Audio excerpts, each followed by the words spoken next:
সেই ক্লাসে স্বাগত। শ্রীমদ ভগবদ গীতা যথাযথ ক্লাস। আমরা শ্রীমদ ভগবদ গীতা যথাযথ চতুর্থ অধ্যায় জ্ঞান যোগ নামক চতুর্থ অধ্যায় থেকে আমরা শ্রবণ করেছি। আজকে আমরা 41 নাম্বার 42 নাম্বার আজকে আমরা শ্রবণ করব। আমাদের এই চতুর্থ অধ্যায়ে 34 নম্বর শ্লোক থেকে 42 নম্বর শ্লোক অব্দি এই ভগবদ গীতার চতুর্থ অধ্যায়ের উপসংহার বর্ণনা করা হয়েছে। সেখানে আমরা জানতে পারবো এই যে জ্ঞানযোগ নামে ভগবান জ্ঞানযোগ অধ্যায় ভগবান বলছেন,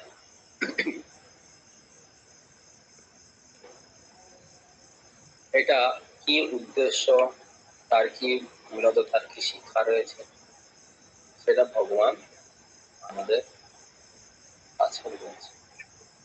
আমরা এই 34 নম্বর শ্লোক থেকে শুরু করে 42 নম্বর শ্লোক অব্দি আমরা জানবো যে এই চতুর্থ অধ্যায়ের উপসংহার কি। চিন্ময় জ্ঞান এবং এর ফল হিসাবে মুক্তি সম্ভব কেবল আত্মবিশ্বাস, আন্তরিক জিজ্ঞাসা ও গুরুদেবের সেবা।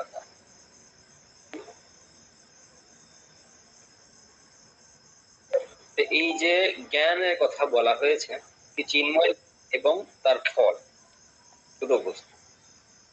জ্ঞান তার ফল হিসাবে মুক্তি সম্ভব, এই দুটাতে চিন্ময় জ্ঞানের যে ফল স্বরূপ কেউ মুক্তি লাভ করতে পারে, এটা হচ্ছে বিষয়বস্তু।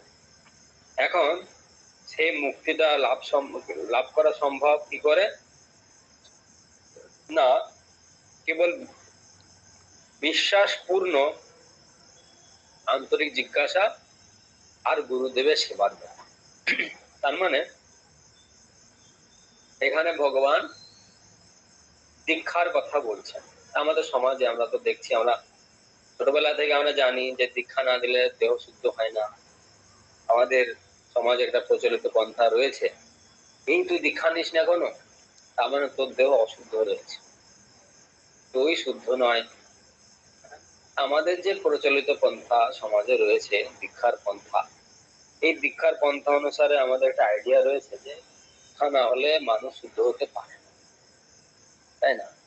এখানে চতুর্থ অধ্যায়ে ভগবান বলছেন যে এই জ্ঞান লাভ করে কেউ মুক্তি লাভ করতে পারে। দুটো বিষয় তার করতে হবে, আর সেই দুটো বিষয় কিভাবে করতে হবে না, পূর্ণ বিশ্বাস সহকারে করতে হবে। সেটা কি? পূর্ণ বিশ্বাস কিসে থাকতে হবে না, আন্তরিক জিজ্ঞাসা এবং গুরুদেবের সেবা। গুরুদেবের সেবা যদি কারোর চিন্ময় জ্ঞান, তো গুরুদেব ছাড়া কেউ লাভ করতে পারবে না। গুরুদেবের মাধ্যমে সে মাত্র সেই চিন্ময় জ্ঞান লাভ করতে পারে। ভগবান শ্রীকৃষ্ণ অর্জুনকে সেই শিক্ষা দিচ্ছেন। তাহলে পঞ্চম পরিচ্ছেদে এই যে পঞ্চম ভাগ, এই পঞ্চম ভাগের যে মূল কথা সেটা যে চিন্ময় জ্ঞান আর তার ফল হিসাবে মুক্তি সম্ভব। এইটা মুক্তি সম্ভবটা কিসের কি করে হবে না, গুরু সেবার প্রতি দৃঢ় বিশ্বাস। গুরু সেবার প্রতি দৃঢ় বিশ্বাস যদি হবে তাহলে সে অনায়াসে মুক্তি লাভ করতে পারে। মুক্তি শব্দে শাস্ত্রে দুটা ব্যাখ্যা পাওয়া যায়। একটা হচ্ছে মুক্তি শব্দে নিরাকার ব্রহ্ম সাযুজ্য মুক্তি, আর একটা হচ্ছে ভগবানের সাথে বিলীন হয়ে যাওয়া, আর একটা হচ্ছে এই জড়বন্ধন থেকে মুক্তি। এখানে যে মুক্তির কথা বলা হচ্ছে সেটা নিরাকার মুক্তির কথা বলা হচ্ছে না, যাতে করে আত্মা অস্তিত্ব বিলীন হয়ে যাবে সেটা কথা বলা হচ্ছে না। তার হিস্টোরি সবকিছু ক্লোজ হয়ে যাবে, পুরা ফ্যাক্টরি শাটডাউন হয়ে যাবে, এইটা বলা হচ্ছে না। এখানে বলা হচ্ছে না, সে যে এই যে বন্ধন জনিত দশা প্রাপ্ত হয়েছে, জীবাত্মা যে বন্ধন জনিত দশা প্রাপ্ত হয়েছে, এই বন্ধন দশা থেকে সে কি করে মুক্তি লাভ করতে পারবে? অনাদিকাল ধরে তো আমরা এখানে পড়ে আছি, তার তো কোনো হিস্টোরি নেই। কবে থেকে আমরা এখানে আছি তার কোনো হিস্টোরি নেই, বাট আমরা এসছি কি করে সেই বিষয়ে বলে রয়েছে। আমরা আগে গিয়ে জানতে পারবো। সপ্তম অধ্যায়ে ভগবান বলবেন কি করে আমরা এই জড় জগতে অধঃপতিত হয়েছি, তার কি মূল কারণ, সেটাও ভগবান সপ্তম অধ্যায়ে বলবেন। তো কারণ তো রয়েছে, কিন্তু কবে যে আমরা সেই কারণবশত এই জড়জগৎ অধঃপতিত হয়েছি, কতদিন যাবত এখানে ভ্রমণ করে বেড়াচ্ছি, তার কোনো স্টোরি নেই। তাই জন্য এটাকে বলা হয়েছে অনাদিকাল। মানে কত কাল আছে এটা হিসাব কিতাবের বাইরে। হিসাব কিতাবের বাইরে। তাই বলা হয়েছে অনাদিকাল কৃষ্ণ বহির্মুখ, অতএব মায়া তারে দেয় সংসার আদি। এই যে আমরা সংসার আদি দুঃখে নিমজ্জিত হয়েছি, এর কারণ কি? এর কারণ হচ্ছে আমাদের ইচ্ছা বাসনা। ভগবানের প্রতি ইচ্ছা দেশ ও সমর্থে না। আগেরবার আমাদের ক্লাসে বলেছিলাম যে কি করে আমরা এই জড়জগতে অধঃপতিত হয়েছি। এখন এই যে অধঃপতিত দশা থেকে মুক্তি পাবো কি? সে মুক্তি পেতে গেলে সেই পন্থা এখানে বলা হয়েছে।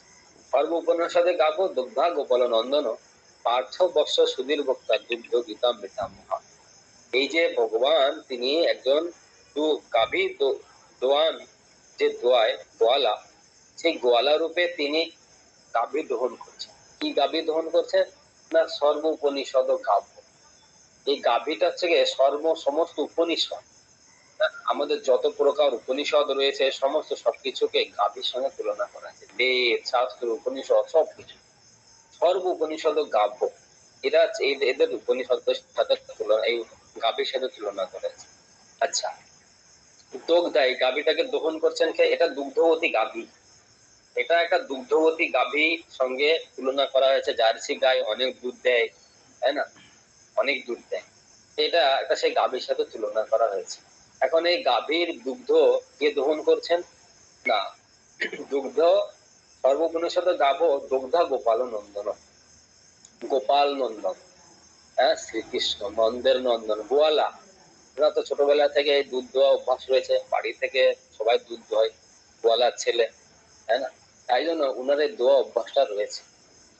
সেই জন্য উনি কি করলেন না, এখন পার্থ বৎসরূপী পার্থ তিনি দুধ খেতে চেয়েছেন।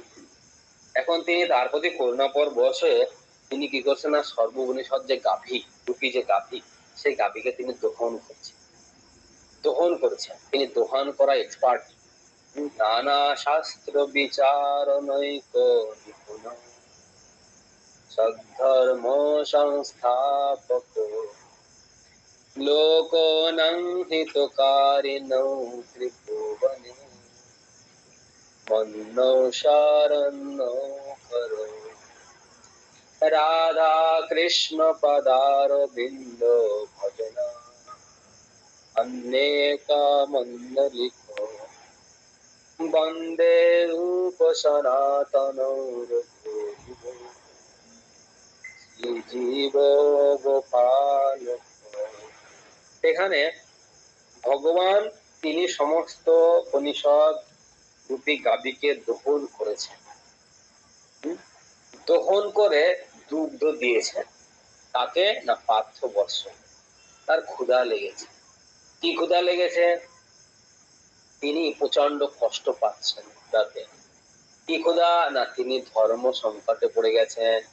কি ক্ষুধা? না তিনি বিভ্রান্ত হয়ে গেছেন। কি ক্ষুধা? না তিনি বিমূঢ়চেতা হয়ে গেছেন। তিনি এখন অত্যন্ত দুঃখে কষ্টে জর্জরিত। তিনি আর কোনো বেরোনোর পথ খুঁজে পাচ্ছেন। আর পণ্য দোষা উপত স্বভাব পৃচ্ছামি তাং ধর্ম সমুচিতা যশ্রেয় সান্নিশিতং ব্রহিতং মে শিষ্যস্তে অহং সাধিমাং তাং। এখানে আমরা দেখতে পাচ্ছি না অর্জুন তিনি বলছেন কার্পণ্য দোষ উপহত স্বভাব। তার ক্ষুধাটা কি? না তিনি কার্পণ্য জনিত। কেন ভগবান তিনি গো দহন করা বাদ দিয়ে তিনি উপনিষদ রূপী গাভী দহন করছেন? তার কারণটা কি? অর্জুনের কি প্রকার ক্ষুধা লেগেছে?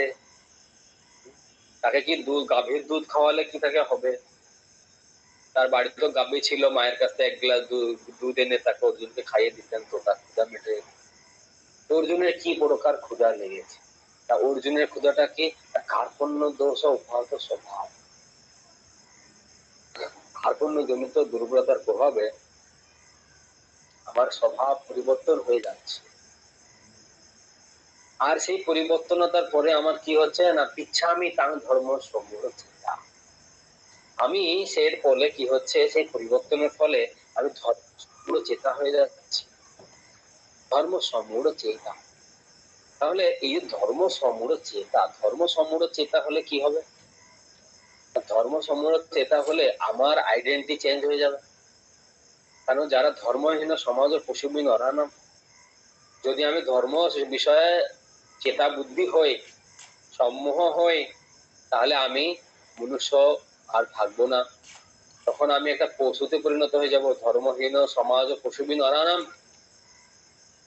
এই কথা তো বিশেষ। তাহলে এখানে এই কথা বলা হচ্ছে। তো অর্জুন কতটা ভয়ভীত হয়ে গেছে যে আমি তো ধর্ম সম্বন্ধে বিমূঢ় চেতা হয়ে যায়, আমার পুরো আইডি চেঞ্জ হয়ে যাবে। অর্জুনের ক্ষুধা এটা ছিল। তাহলে সত্যিকারের ধর্মটা কি, হ্যাঁ, সেই ধর্মটা কি, আর সেই যে বিমূঢ় চেতা থেকে আপনি আমাকে রক্ষা করুন। আমার যে স্বভাব পরিবর্তন হয়ে যাচ্ছে, এই স্বভাব পরিবর্তনতা থেকে আমাকে রক্ষা করুন। স্বভাব পরিবর্তন হয়ে গেলে আমার সবকিছু পরিবর্তন হয়। বলায় না অভাবে স্বভাব নষ্ট, অভাবে কখনো কখনো কাদের স্বভাব নষ্ট হয়, কিন্তু স্বভাব নষ্ট যখন তার হয়ে যায় তখন তার সবকিছু শেষ হয়ে যায়।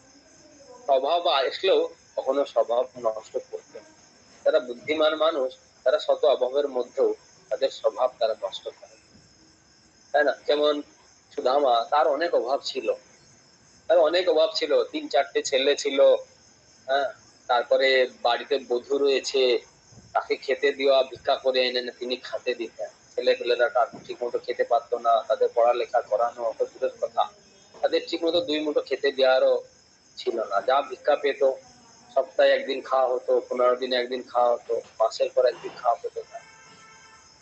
তাহলে কিন্তু তা সত্ত্বেও সুদামা কিন্তু তার স্বভাব পরিবর্তন, অভাবে স্বভাব নষ্ট কিন্তু তিনি করেন।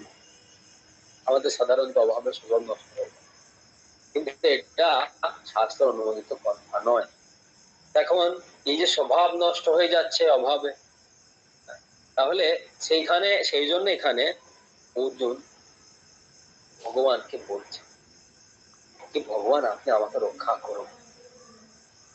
মনুষ্য শরীর লাভ করে যদি পশু বেষ্টান নিয়ে বেঁচে থাকতে হয়, মনুষ্য শরীর লাভ করে যদি জীবজন্তুর মতো বেঁচে থাকতে হয়, মনুষ্য শরীর অর্থহীন যদি বেঁচে থাকতে হয়, তাহলে সেই বেঁচে থাকার কোনো লাভ নেই। সেই মনুষ্য জীবন ধারণ করে বেঁচে থাকার কোনো লাভ নেই। কারণ মনুষ্য জীবনের উদ্দেশ্য হচ্ছে ধর্মকে জানতে হবে। মনুষ্য জীবনের যে ধর্ম, আত্মা যে স্বরূপ, সেই স্বরূপে উপনীত হতে হবে। হ্যাঁ, জীবস্ব তত্ত্ব জিজ্ঞাসা, তাকে তত্ত্ব জিজ্ঞাসু হতে হবে, তাকে এই সমস্ত সংসার বন্ধন থেকে মুক্ত হতে হবে। এটা হচ্ছে মনুষ্য জীবনের